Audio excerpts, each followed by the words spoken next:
Saudara-saudari yang terkasih dalam Kristus, pada hari ini kita sudah memasuki pekan suci. Kita mau mengenangkan puncak daripada sengsara Yesus wafat di kayu salib. Ia memasuki kota Yerusalem dan serentak semua orang banyak bersorak-sorai dan memuji Dia. Kita melihat sikap orang banyak di Yerusalem. Mereka itu pelin-pelan. Kita mengetahui apa itu pelin-pelan. Pelin-pelan itu berubah-ubah. Dari mengatakan A, nanti B, nanti C, nanti D.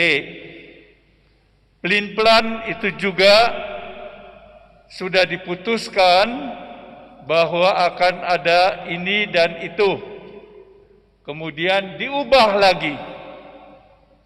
Dan boleh dikatakan pelin-pelan itu adalah sifat daripada orang yang tidak bisa membuat suatu keputusan. Itu sebabnya dalam hidup kita sering juga pelin-pelan, terutama dalam hal agama dan iman kita sendiri. Lalu kedua, kita melihat orang banyak dari Yerusalem itu gampang ikut arus. Itu juga boleh dikatakan sifat kita. Kita mengikuti arus orang banyak supaya aman. Meskipun salah, kita ikut untuk selamat. Kita ikut supaya kita tidak akan sengsara. Ikut orang banyak. Ini juga sikap dari kebanyakan orang Kristen, gampang ikut oleh arus dunia. Lalu yang ketiga, kita melihat orang banyak itu emosinya yang berubah-ubah. Itu juga merupakan sifat manusia. Marah, senang, berganti senang dan marah. Jadi berubah-ubah. Mari kita lihat bagaimana ketiga hal itu, mulai dari pelin-pelan, gampang ikut arus, dan juga emosi yang berubah-ubah.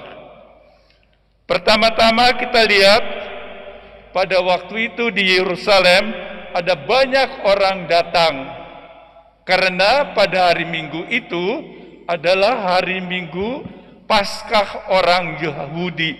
Mereka ingin mengenangkan kembali memori mereka akan Allah yang telah membebaskan mereka secara ajaib sampai mereka menjadi bangsa yang dijanjikan oleh Allah dengan penuh keselamatan.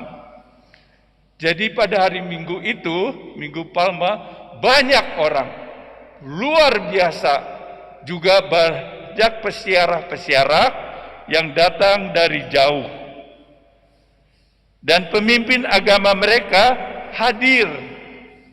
Lalu melihat Yesus masuk Yerusalem, duduk di atas ekor keledai, dan dengan serentak semua orang jadi histeris menyambut kedatangan Yesus. Orang banyak menyebarkan pakaian mereka di jalan. Ada juga yang memotong daun-daun palma atau dari pohon dan menyebarkan di jalan. Ada juga yang mengeluk-elukannya, Hosana, Hosana. Semua menyanyikan lagu-lagu pujian. Hosana putra Daud. Hosana berarti selamatkanlah kami. Hosana. Mereka mengeluk-elukan dia dengan daun palma dan berteriak-teriak, selamat datang Yesus. Hosana putra Daud. Selama 3 tahun banyak tidak mengenal Yesus. Selama 3 tahun banyak konflik dengan para pemimpin. Selama 3 tahun banyak kebaikan yang dibuat oleh Yesus, tetapi mereka melihatnya itu secara bahwa mereka itu mendapat banyak keuntungan dari pribadi ini. Maka kelihatannya mereka mengenal siapa Yesus itu.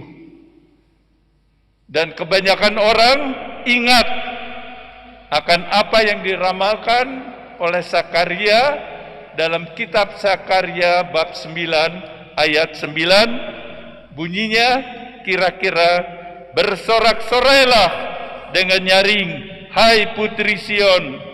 Bersorak-sorailah, hai putri Yerusalem. Lihat, rajamu datang kepadamu, ia adil dan juga ia lemah lembut, mengendarai seekor keledai. Ia akan memberitakan damai kepada bangsa-bangsa. Wilayahnya, kekuasaannya akan terbentang dari laut sampai ke laut, dan dari ujung Efrat sampai ke ujung bumi. Lalu melihat fenomena ini, pemimpin Yahudi takut bahwa akan terjadi keributan. Mereka takut bahwa nanti Roma akan turun tangan dan menghancurkan kota Yerusalem. Sayang, orang banyak tidak mengenal mengapa semua ini terjadi di Yerusalem. Mereka dihanyutkan oleh emosi yang berkobar-kobar. Lalu kita lihat bagian yang kedua. Beberapa hari kemudian, masa orang banyak itu kecewa melihat Yesus bukan Mesias menurut pikiran mereka, menurut keinginan mereka, bahwa Yesus akan membebaskan mereka dari penjajahan Romawi. Jadi orang banyak kecewa bahwa Yesus itu bukan Mesias secara politik. Mereka kecewa bahwa Yesus tidak bisa memberikan kepada mereka kemerdekaan, pembebasan. Itu sebabnya mereka betul-betul kecewa. Dan orang banyak yang dulu mengatakan, Hosana, selamatkanlah kami, sekarang berteriak-teriak, nyahlah dengan engkau dan salibkanlah dia. Saudara-saudara, kita bisa bercermin bahwa kelakuan kita juga seperti orang banyak di Yerusalem, pelin-pelan dalam hal iman, mudah dibawa oleh arus emosi, dan juga mengikuti apa yang dijalankan oleh kebanyakan orang meskipun salah untuk keamanan diri sendiri. Namun orang banyak tadi itu tidak bisa juga disalahkan. Mereka tidak mengenal identitas Yesus, siapa dia sebenarnya. Dia itu putra Allah. Dia datang ke dunia untuk menyelamatkan manusia, untuk memberi keselamatan agar supaya hubungan kita dengan Allah menjadi baik kembali. Dan orang banyak tidak tahu tentang siapa Yesus itu. Dan oleh karena itu mereka terpengaruh oleh para pemimpin Yahudi untuk mengenyahkan Yesus, untuk membelot daripada Yesus. Nah, bagian yang ketiga kita melihat sikap Yesus tidak berubah. Sikap Yesus tetap di dalam sengsara yang dialami secara luar biasa. Ia tetap mau setia. Ia tetap mencintai kita. Saudara-saudara, sikap Yesus di dalam penderitaan itulah yang juga dapat kita tiru. Setia kepada Allah, tidak pelin-pelan, tidak seperti orang di Yerusalem pada waktu itu.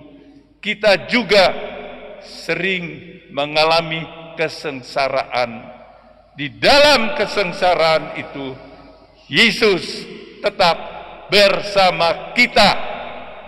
Walaupun kita berdosa, walaupun kita jauh, Yesus tetap setia kepada kita. Itu sebabnya apa yang dapat kita peroleh pada hari Minggu Palma ini, kesetiaan Yesus dan ketidakkesetiaan kita sebagai manusia yang sering pelin-pelan ikut arus dan emosi yang berubah-ubah. Semoga Minggu Palma ini memberikan kepada kita keyakinan Yesus Juru Selamat, Ia selalu ada di sampingku. Amin.